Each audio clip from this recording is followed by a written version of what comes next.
Bien, tal como fue anunciado, recibimos a Ramón Ruiz, el representante de los trabajadores en el directorio del BPS, a quien le agradecemos su presencia. Gracias por venir. Buen día.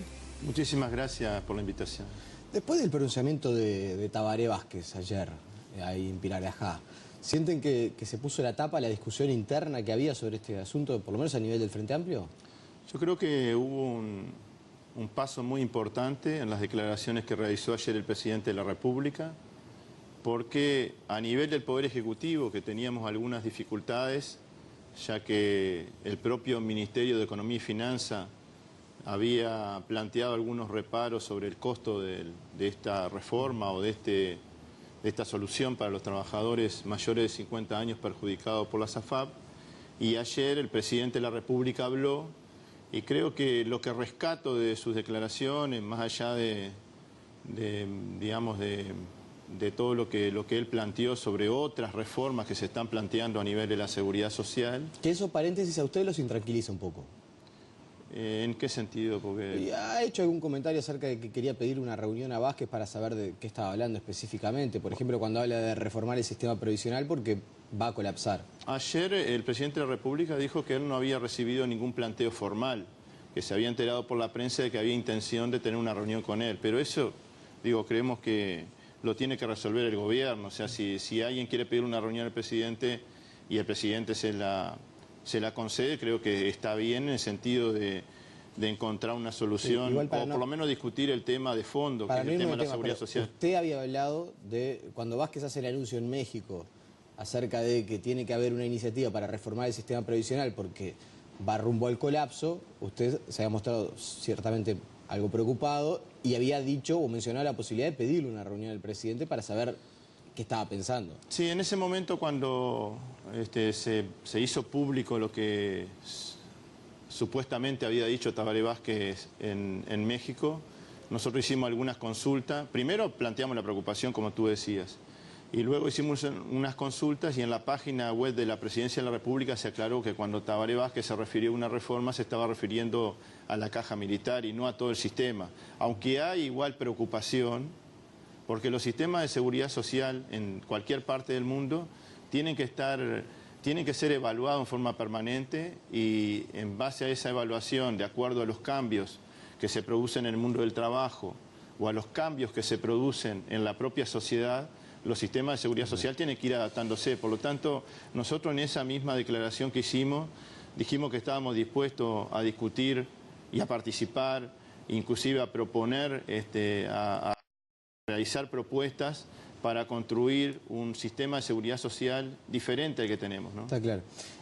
Sobre la situación de los cincuentones, me interesa hablar y conocer su posición. Yo decía en la venta de la entrevista, nosotros hemos conversado, por ejemplo, con un diputado de Asamblea Uruguay, el diputado Asti, y hablamos sobre este asunto.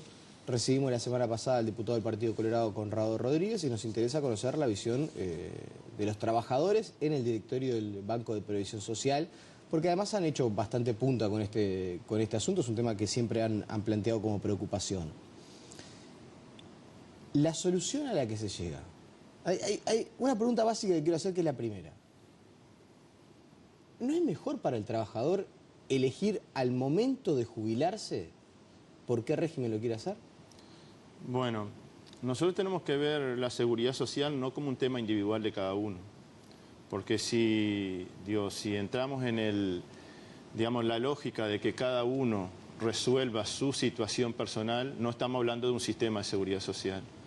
Puede ser que individualmente uno elija lo que es mejor para cada uno, pero uno cuando habla de seguridad social tiene que pensar qué pasa con mi familia, qué pasa con las futuras generaciones, qué pasa con el sistema de seguridad social, porque hay muchas aristas que tienen que ver con el financiamiento que se tienen que resolver colectivamente. Bueno, pero en este caso justamente lo que dicen es que es menor el costo si el trabajador resuelve al momento de jubilarse, costo país estamos hablando, ¿no? Al momento de jubilarse, que si el trabajador resuelve, como está establecido en la ley, que tiene que resolver unos años antes. Las propuestas que yo vi sobre esa solución no tienen un informe financiero de cuánto saldría, por lo tanto no se podría comparar con esta solución que sí tiene varios informes financieros sobre su costo. Lo que me parece que lo que tenemos que ver es lo siguiente. Si nosotros a personas que sabemos que están perjudicadas por el sistema FAP, las seguimos obligando a seguir aportando a las AFAP le van a seguir cobrando la comisión.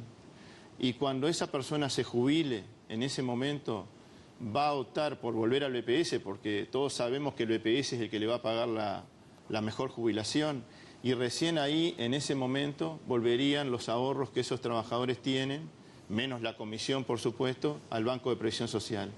Si lo vemos como ocurre en la vida de cada uno de nosotros, y la empresa en la que trabajamos nos dice, mirá que no te voy a pagar por mes, te voy a pagar al final de tu vida laboral, o te voy a pagar una vez por año los 12 salarios. No es lo mismo cobrar todos los meses que cobrar al final. La Seguridad Social va a recibir los ahorros cuando el trabajador se jubile. No es lo mismo que esos trabajadores que van a ser perjudicados empiecen a aportar ahora al BPS por todo su salario y que además traigan sus ahorros a la Seguridad Social Solidaria, que es la que le va a pagar en definitiva la mejor jubilación. Por eso tenemos una discrepancia respecto a la oportunidad. Si sabemos que a estos trabajadores le va a ir mal con este sistema, nosotros entendemos que lo antes posible estos trabajadores tienen que volver al BPS, tienen que empezar a aportar por todo su salario al Banco de Previsión Social, y los ahorros que hicieron desde que fueron obligados a estar afiliados a una FAP tienen que volver al Fondo de la Seguridad Social Solidaria. Claro, lo que sucede es que en realidad al trabajador, eventualmente, dependiendo del momento en el cual se va a jubilar, le puede convenir o no jubilarse por BPS o por el régimen mixto. O sea, si aplaza el momento de jubilación, si en vez de jubilarse a los 60, se jubila a los 65, ya ahí la ecuación económica en cuanto a cuál régimen le sirve cambia.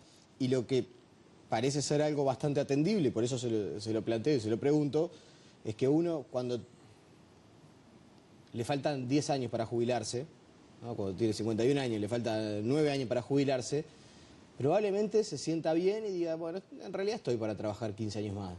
Pero capaz que entre los 51 y los 60 tiene un percance de salud, un infarto, una situación que le complique su escenario, y la verdad quiero llegar a los 60 y jubilarme cuanto antes porque quiero disfrutar la vida con mis nietos.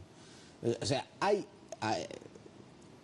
un montón de imponderables que pueden ocurrir que modifican el escenario para alguien que se va a jubilar. Varias cosas sobre eso. En primer lugar, si es falso decir que si la persona espera hasta los 65 le va a ir mejor. Porque si yo me jubilo a los 60 y tengo una expectativa de vida de 20 años, voy a cobrar mucho más jubilación en esos 20 años que si me jubilo a los 65. Porque digo, es cierto que si uno posterga le va a ir mejor desde el punto de vista... Por mes va a cobrar más.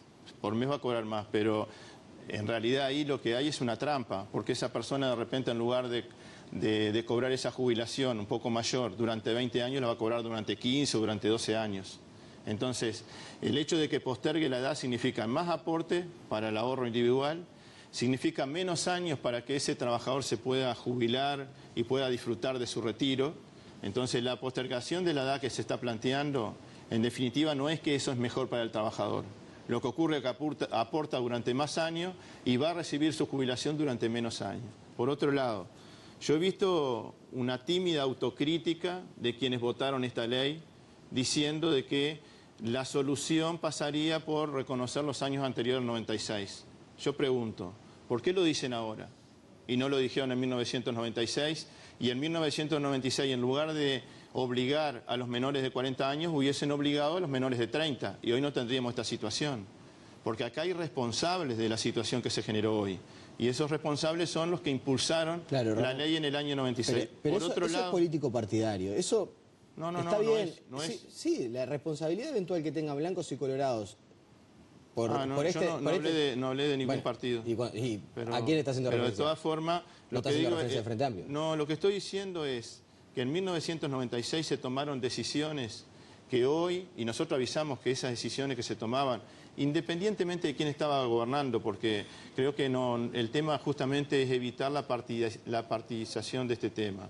Independientemente de quién gobernaba... si usted habla de las personas que hacen una tímida autocrítica, usted está partidizando el tema, porque está hablando de blancos y colorados. Lo digo en este sentido. Hoy, 21 años después, hay quienes vienen a plantear ¿no?, a plantearnos a todos, a los cincuentones, a los trabajadores, que lo mejor es reconocer los años anteriores.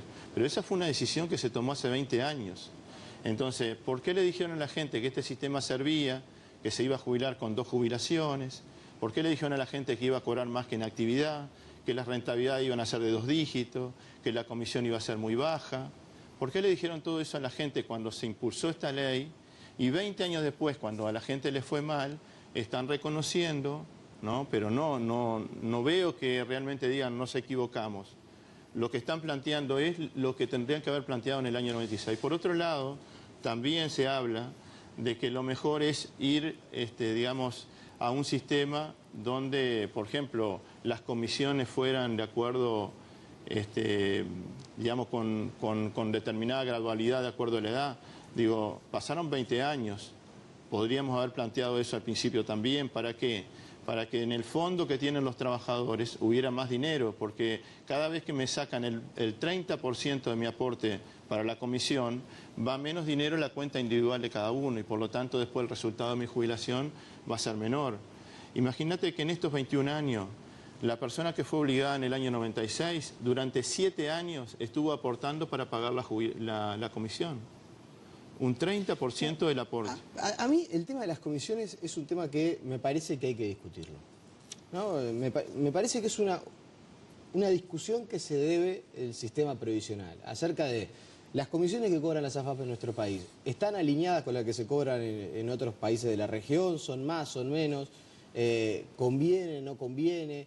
¿La deberían cobrar sí o sí al final? O quizás eventualmente, bueno, cobrarla de repente por año. Y me parece que es un asunto para conversar. Hay especialistas que dicen que ahora cuando regrese al BPS los fondos deberían volver también en forma proporcional parte de la comisión, porque... Claro, a eso voy. Pero ahora, que el tema de la comisión haya que revisarlo, no quiere decir, me parece, que todo el sistema esté mal. Bueno, ahí entramos en un asunto que justamente creo que cuando se discuta... Se confunde la discusión, o sea, se habla del tema de las comisiones como una de las grandes explicaciones para el sistema previsional mixto de doble ahorro es malo. Nosotros tenemos dos críticas fundamentales al sistema. La primera es el lucro. Esa comisión significa una facturación de 100 millones de dólares por año. Significa una ganancia neta de aproximadamente la mitad, una ganancia neta de las empresas que participan en este negocio. Imagínate que es el mismo costo que tiene la solución a los cincuentones en forma anual, y si proyectamos ese costo, o sea, esos 50 millones aproximadamente de dólares, en 48 años, es prácticamente el mismo costo que tiene esta solución. Porque eso también, creo que hay que valorarlo. Solamente hablando de la ganancia que tienen. Por lo tanto, el tema del lucro es una de las críticas que hacemos. Si nosotros camináramos hacia un sistema de seguridad social sin AFAP, de pique, el sistema contaría con 100 millones de dólares más por año. Por otro lado, el otro tema que nosotros criticamos a este sistema es la incertidumbre. Un trabajador, para saber con cuánto se va a jubilar es imposible. Ni siquiera siendo especialista en los temas económicos podría saber con cuánto se va a jubilar ese trabajador. Depende de lo que pudo ahorrar, y no todos los trabajadores tenemos la misma situación en cuanto a la densidad de cotización. O sea, no todos aportamos durante toda nuestra vida, todos los meses, todos los años de nuestra vida. Depende de la comisión que me cobran, depende de la rentabilidad que logran las AFAP, depende de la tasa de interés técnico que me aplica la aseguradora cuando me va a calcular la rentabilidad, y depende de la expectativa de vida de cada una de las personas. Es imposible que la persona sepa con cuánto se va a jubilar. Y un sistema de seguridad social tiene que darle la garantía a la persona, tiene que darle la seguridad, por eso se llama sistema de seguridad social, tiene que darle la seguridad y la tranquilidad de con cuánto se va a jubilar. Claro, pero enfrente a eso tengo una situación previsional que ya venía bastante complicada desde el punto de vista demográfico. Tenemos un país mayormente envejecido, donde aumenta la gente que se jubila y la masa laboral no se incrementa proporcionalmente. Ya hubo una especie de... O sea, esto fue una solución con sus problemas y sus dificultades, pero a mediados de los 90 porque se veía que el sistema previsional del Uruguay iba rumbo al colapso. Y enfrente al sistema de las AFAP, que yo no digo que sea perfecto, seguramente, como le planteó el tema de las comisiones, haya que revisarlo, hay unas... O sea, la alternativa sería que pasara todos los ahorros al Banco de Previsión Social, que se manejara todo en el Banco de Previsión Social, con sus deficiencias también, con el costo que tiene asociado para el país, por el tema del pago de las jubilaciones, y esto de que yo mencionaba desde el punto de vista demográfico, y porque el sistema del Banco de Previsión Social estaba topeado en cuanto al pago de las jubilaciones. O sea, se encontró una salida alternativa del sistema del medio, que no es la chilena, porque claramente el sistema que hay en el Uruguay no es el chileno, y que Lo que pasa es que nosotros... contempla por lo menos la situación de algunos trabajadores. Me parece muy bueno el comentario que haces para aclarar algo que creo que ha sido injusto en cuanto a la crítica que le han hecho al PICNT, porque esto no es un capricho del PICNT. Sí, Conrado Rodríguez dijo en esa silla que esto era un capricho del PICNT. Esto no es un capricho. ¿Por qué no es un capricho? Porque el PICNT desde el año 96 viene estudiando este tema, lo viene analizando. Tenemos informes técnicos, no políticos solamente, porque tenemos una posición política sobre este tema, sino informes técnicos con rigurosidad técnica que analizan el sistema mixto, que le hacen críticas y que también durante todos estos años el equipo de representación de los trabajadores y el PICNT ha presentado una propuesta alternativa a este modelo. O sea, nosotros no queremos volver al pasado. Nosotros no queremos, digamos, eliminar las AFAP y quedarnos con el sistema que todos conocemos del Banco de Previsión Social. No quiero una salida a la Argentina. No, en realidad nosotros lo que queremos es construir un modelo de seguridad social, un sistema de seguridad social moderno. Un sistema de seguridad social que tenga, digamos, que dé respuesta a los problemas que tiene hoy la seguridad social, a los desafíos que tiene hoy la seguridad social. Y ese sistema que nosotros queremos construir, lo tenemos que construir con diálogo social, no como en el año 96 que no hubo diálogo para esta reforma. Entonces, en ese sentido, el modelo que nosotros queremos construir no es de ahorro individual, sino que es resolverlo colectivamente. Y no es el BPS que hoy tenemos, porque en el año 96 había 700.000 personas que aportaban. Hoy hay 1,5 millones de personas que aportan. O sea, tenemos una realidad distinta a la que teníamos en el año 96. Y hoy tenemos un aporte patronal mucho más bajo del que teníamos en el año 96. Hoy los empresarios aportan un 7,5 de aporte patronal. Por trabajador. Ese aporte es el aporte más bajo que en la historia han hecho los empresarios. Y por otro lado, los trabajadores hoy estamos aportando mucho más que en el año anterior a esta reforma. Estamos aportando un 15%, el doble de lo que aportan los empresarios. Por lo tanto, estamos en una realidad distinta. Estamos en una realidad donde hay prestaciones que no existían en el año 96. O sea que hoy hay mejores prestaciones y más prestaciones para los beneficiarios de la seguridad social. Casi que a manera de ping-pong, porque me quedan 3 minutitos y hay 3 preguntas que no quiero dejar de hacerle. El costo, esto de los 3.700, 3.800 millones de dólares contra los 2.500 de la solución que plantea el Ministerio de Economía. ¿Las cifras que ustedes tienen indican eso? Bueno, en primer lugar, el único que hizo informes técnicos desde el punto de vista económico fue el Banco de Previsión Social. ¿Y es verdad que medio que maquillaron la cifra? No es cierto. Porque Conrado Rodríguez dijo que no le cerraba nunca el informe. Eso es una falta de respeto a la asesoría técnica actuarial del Banco de Previsión Social, que es reconocida a nivel nacional y a nivel internacional. La verdad que no voy a entrar en esa discusión, porque yo creo que todo el país sabe que el Banco de Previsión Social tiene una asesoría que es respetada a nivel nacional e internacional y que ha hecho una cantidad de informes que los propios diputados y senadores muchas veces nos piden. ¿Pero y por qué da uno 2.500 y el otro 3.700? Bueno, ahí tenemos, digamos, en primer lugar, todos los informes están bien. El problema que hay es que parten de supuestos diferentes. Por ejemplo, el Banco de Previsión Social, cuando nosotros reclamábamos una solución para los cincuentones y el tema no estaba en la agenda de nadie, no estaba hace un año este tema no estaba en la agenda. Cuando reclamábamos esa solución, el Banco de Previsión Social hizo un estudio de cuánto podría salir, una estimación. Lo único que había era un reclamo en ese momento y hubo un primer informe. Cuando se logra el proyecto de ley que el Poder Ejecutivo envía al Parlamento, el Banco de Previsión Social hace un segundo informe. Ese segundo informe es más preciso porque se hace sobre la base de un proyecto de ley. Y ahí lo que le digo al Banco de Previsión Social es que si se retiran 70.000 personas, el costo total de esta solución, que es durante 48 años, va a ser de 2.500 millones de dólares. En forma anual, 50 millones de dólares. Y si se retiran 28.000 trabajadores de la AFAP y vuelven al BPS, el costo es aproximadamente de 1.000 millones. Cuando se hacen estas estimaciones, hay escenarios de máximas y escenarios de mínima.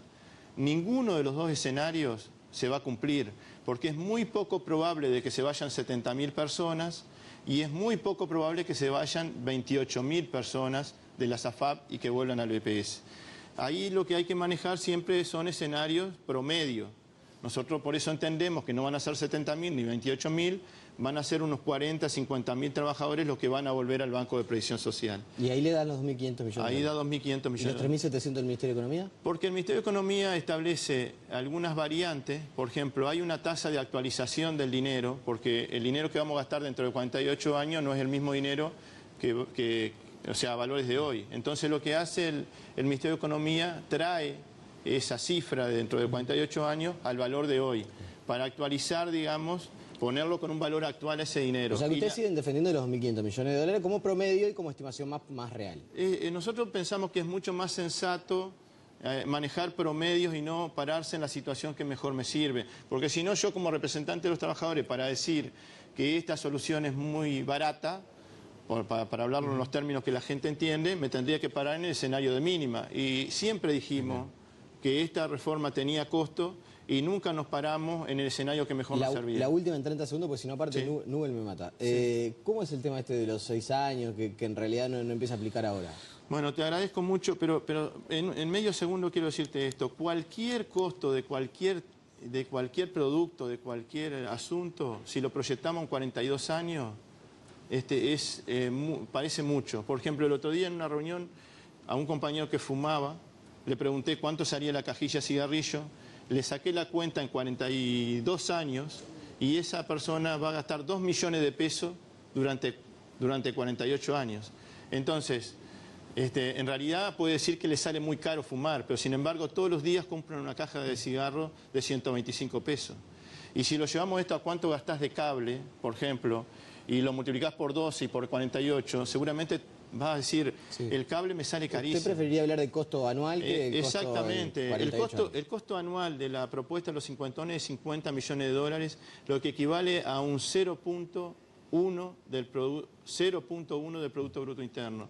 Y mientras ocurre eso, por ejemplo, la caja militar le cuesta al país 400 millones de dólares. Eso significa nada más y nada menos que 19.200 millones de dólares en 48 años. Ramón, por favor, en 15 segundos porque me sacan del aire. Bueno, ¿cómo es el tema de los 6 años? En 15 segundos decirles que creo que el presidente, con todo respeto lo digo porque ha sido un aliado en este tema, al igual que el ministro Murro, el presidente ayer se entreveró con el tema de la explicación de los 6 años, porque en realidad los 6 años tienen que ver con un fideicomiso al cual va a venir el dinero que viene de las cuentas individuales, el ahorro de los trabajadores va a venir a un fideicomiso. Y durante 6 años ese fideicomiso no se va a tocar. Dentro de 6 años y después durante 20, cada 6 meses el fideicomiso empieza a vertir fondos en forma muy gradual al Banco de Previsión Social. En cuotas semestrales durante 20 años. O sea que el fideicomiso va a perdurar durante 26 años. Los primeros 6 años nadie lo va a tocar, los primeros 6 años van a quedar depositados esos dineros y recién a partir del 6º año empieza el BPS a tener ingresos por el lado del fideicomiso. Creo que ese fue el error, pero yo quiero rescatar algo que dijo el presidente ayer, que es lo más importante. El gobierno, el Poder Ejecutivo envió un proyecto al Parlamento y ese es el único proyecto del gobierno y no voy a presentar modificaciones, dijo Tabaré Vázquez ayer en el Consejo de Ministros. Ramón Ruiz, le agradecemos su presencia esta mañana. Bueno, muchísimas gracias a ustedes y espero que el 5 de diciembre, cuando se trate este proyecto, se encuentre una solución para los trabajadores mayores de 50 años perjudicados por la SAFAP y estamos convocando como movimiento sindical a rodear el Parlamento y a estar en las barras para estar presenciando. Rodear el Parlamento no suena muy bien. Bueno, rodear el Parlamento porque los trabajadores han estado luchando por este tema y creo que en el momento que se deciden tienen que ver quiénes están a favor de una solución y quiénes no lo están. Le agradecemos su presencia. La pausa y más noticias.